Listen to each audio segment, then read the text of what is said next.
MotorWeek is made possible by TireRack.com, State Farm, and WeatherTech. While Mazda, like every other car maker these days, sells more utility vehicles than cars, they seem to embrace the car-like aspects of them more than most, continuing to deliver some of the most fun-to-drive crossovers out there. Still, competition is intense, especially for compact-sized people movers. And that's where this redesigned CX-5 is now playing so well. So let's see why it's giving major rivals a headache.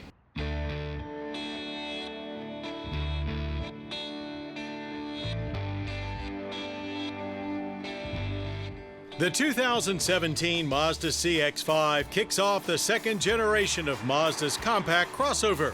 Though technically still riding on the same chassis, it has been heavily revised front to back with aims to provide a smoother ride as well as more comfort and quietness in the cabin.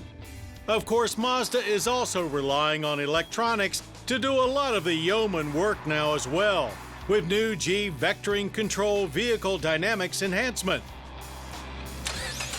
Unlike most in the segment, no turbo power here, a straight 2.5-liter naturally aspirated i4. But there are 3 more horsepower than before at 187. Torque remains the same at 185 pound-feet, but new software helps it feel a bit more responsive than before. That's even with an additional 60 or so pounds of weight. No more manual transmission, as the 6-speed automatic is now standard, but all-wheel drive remains optional. Towing capacity is only 2,000 pounds.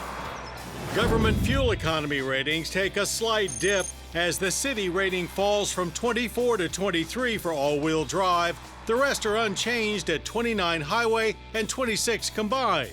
Our average was right on at 26.7 miles per gallon of regular.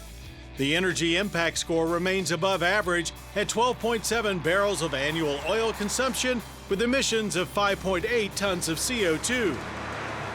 Bodywork is obviously new now with a clear resemblance to the larger CX-9. That means a larger grille, taller, flatter nose, and full LED headlight standard. The roofline has more of an arch to it, while the back end is smoothed out and highlighted with dual polished exhaust tips. Likewise, the interior takes on the CX-9 theme as well, perhaps not quite as posh, but certainly a big step up from before. The same basic Mazda infotainment system is here too and does the basics well, but secondary things require a lot of menu hopping. Hopping in the rear seat, you'll find a little more room than before, though that's at the expense of cargo space, which falls from 34.1 cubic feet to 30.9. 3-piece split folding seat backs can expand that space to 59.6 cubic feet. All of the chassis work pays off with a much quieter ride. It's now quite pleasant, easily one of the best riding in its class. And don't worry, it's still plenty of fun to drive. Steering dynamics are good, but there is an unnaturally fake heavy feel to the wheel. Suspension feels nice and tight. Seat comfort is okay, but not great. And the central armrest sits too far back to be useful. Things sure do look great in here though. Response off the line is only adequate. Sport mode does seem to let you rev the engine a little higher with a nice aggressive engine note. The trip to 60 took a reasonable 8.5 seconds, with our quarter-mile time coming in at 16.5 seconds at 85 miles per hour. The CX-5 is well balanced through the cones as well. The aforementioned G vectoring control is quite novel. It cuts ignition spark on turn-in, using engine braking to shift weight to the front tires for more grip, rather than momentarily engaging the wheel brakes like some competitors. Tests show it also makes occupants feel more secure on twisty roads.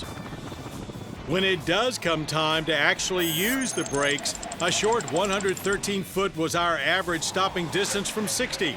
Pedal feel is soft with some fade, but overall performance is above average.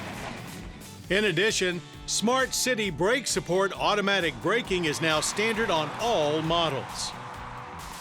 Base pricing is par for the segment at $24,985, with top trim Grand Touring going for $30,335. All-wheel drive can be added for $1,300 more. Despite being one of the most fun-to-drive compact crossovers, first-gen CX-5 sales never really caught fire. So it was clear to Mazda that as much as they and we love good-handling SUVs, comfort and serenity are more important to most crossover buyers. The good news for us is the second-gen 2017 Mazda CX-5 keeps the fun factor high, yet delivers a much more pleasant and refined driving experience. The good news for Mazda, CX-5 sales are finally hot.